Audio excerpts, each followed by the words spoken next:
ఏంటండి ఎలా ఉన్నారు? బాగున్నారా? సో ఈ రోజు నా పోర్ట్‌ఫోలియో చూసుకున్నట్లయితే రూ. 4,874 మైనస్ అన్నమాట. లాస్ట్ డే అయితే 4,400, ఈ రోజు 400 ప్లస్ అయిందన్నమాట మైనస్. సో ఈ విధంగా అయితే షేర్ మార్కెట్ స్టార్ట్ అవుతుంది. బట్ ఎనీహౌ నో ప్రాబ్లమ్, కంగారు ఏం లేదండి. ఈ షేర్ మార్కెట్‌కి ఏంటంటే కొంచెం పేషెన్స్ అవసరం అన్నమాట. సో అదే మెయిన్. సో చాలా మంది పేషెన్స్ ఉండదన్నమాట. సో అలాంటి వాళ్ళు వెంటనే ఎగ్జిట్ అయిపోతారు. ఫస్ట్ ఆఫ్ ఆల్ మనం అసలు మ్యాటర్ ఇది కాదనమాట. సో మ్యాటర్ వచ్చేటప్పటికి ఒక క్వశ్చన్ షిప్ యార్డ్ అనమాట. ఇదే అసలైన హార్ట్ స్ట్రోక్ తెచ్చేది. చూడండి, ఈ రోజు నాకు ఆల్మోస్ట్ మైనస్ రూ. 5,253 మైనస్ అనమాట. సో అసలు ఎక్కడ కూడా గ్రాఫ్ లో అసలు డౌన్ తప్ప అప్ అనేదే లేదనమాట. సో ఈ రోజు కూడా ఆల్మోస్ట్ దీని రెసిస్టెన్సీ లెవెల్ రూ. 1,725 రెసిస్టెన్సీ లెవెల్ ఇస్తుంది అనుకున్నది కూడా ఆల్మోస్ట్ 1,678 వరకు వెళ్ళిపోయింది, బ్రేక్ చేసుకుని డౌన్ ఫాల్ కి. సో ఇలా చూసుకున్నట్లయితే ఇంకా డౌన్ ఫాల్ అయ్యే ఛాన్సెస్ అయితే ఉన్నాయి. రేపు ఏమవుతుంది అనేది చాలా ఇంట్రెస్టింగ్ గా ఉందన్నమాట. ఇక నెక్స్ట్ వచ్చేటప్పటికి ఐడిఎఫ్సి ఫస్ట్ బ్యాంక్ అండి. నా దగ్గర ఇవి షేర్స్ 801 షేర్స్ అయితే ఉన్నాయన్నమాట. సో ఇవి టోటల్ నాకు ఈ రోజు అయితే 875 లాభం చూపించిందండి. కానీ ఈ రోజు గ్రాఫ్ కరెక్ట్ గా మనం చూసుకున్నట్లయితే ఒక పర్ఫెక్ట్ డిప్ అయితే వచ్చిందనమాట. అది కూడా ఓన్లీ మధ్యాహ్నం అయితే వచ్చింది. మీరు కరెక్ట్ గా చూసుకోండి, మధ్యాహ్నం ఆల్మోస్ట్ ఇది 71 పాయింట్ సంథింగ్ అరౌండ్ ఆ రేంజ్ లోకి వచ్చేసింది ఆల్మోస్ట్. ఓకేనా? సో ఆ టైంలో చూసుకుని మంచి టైం చూసుకుని ఒక 100 షేర్లు కొనేసాను అనమాట. మళ్ళీ ఈ రోజు అసలు యాక్చువల్లీ అమ్ముదాం అనుకున్నాను కానీ కొనేసాను అనమాట. సో అది పరిస్థితి.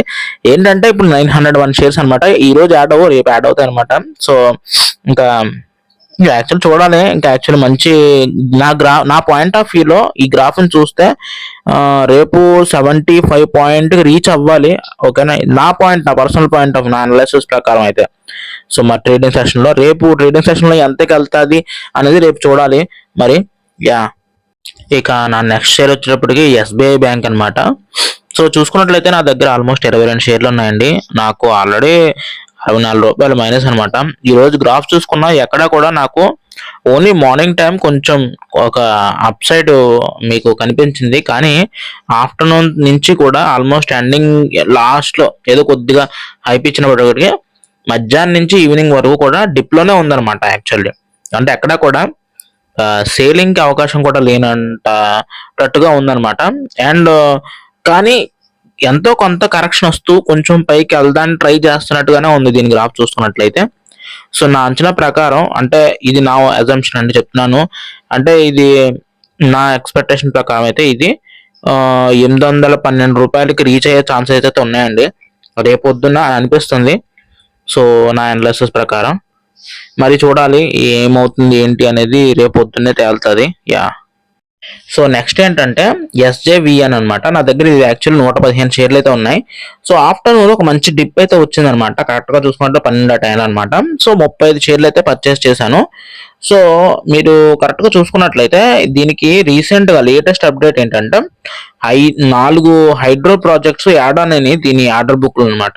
సో రీసెంట్ గా, సో అయితే మీకు అందరికీ తెలుసు ఆర్డర్ బుక్ లో ఇటువంటి షేర్స్ యాడ్ ఆన్ అయితే దీని షేర్ మార్కెట్ వాల్యూ పెరగాలి, కానీ తగ్గింది ఏంటి అని అనుకుంటే యాక్చువల్లీ యుఎస్ లో మీరు కరెక్ట్ చూసుకోండి, ఎస్బీఐ బ్యాంక్ మీద షేర్లు కొన్నాను, సారీ ఏదేంటిది ఐడిఎఫ్సి బ్యాంక్ షేర్లు కొన్నాను, అండ్ ఈ ఎస్జేవిఎన్సి కూడా షేర్లు కొన్నాను అనమాట. సో ఈ రెండు కూడా మీకు ఆఫ్టర్నూన్ మంచి డిప్ వచ్చింది.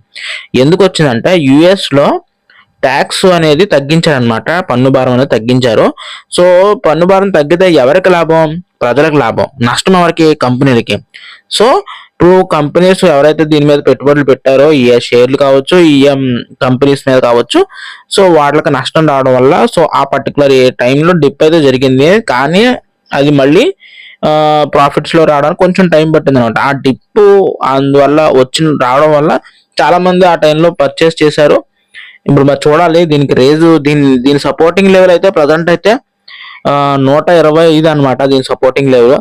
ఇది అప్ వెళ్తుందా డౌన్ వెళ్తుందా రేపు ట్రేడింగ్ సెషన్ బట్టి తెలుస్తుంది అనమాట.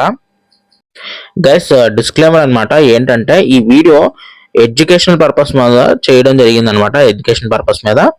సో ఇది నా ఓన్ అనాలిసిస్ అనమాట. సో మీరు ఇన్వెస్ట్మెంట్ చేసే ముందు మీ యొక్క ఓన్ అనాలిసిస్ తోటి అండ్ అడ్వైజర్స్ తోటి సంప్రదింపులు జరిపి మీరు ఇన్వెస్ట్మెంట్ చేయాల్సింది కోరుచున్నాను. ఇది నా ఓన్ అనాలిసిస్ అనమాట. సో సబ్జెక్ట్ మార్కెట్ రిస్క్ అనేది ఉంటుంది దీంట్లోను. సో మరి నెక్స్ట్ వీడియోలో కలుద్దాం మరి. Until then just please take care all of you. Bye.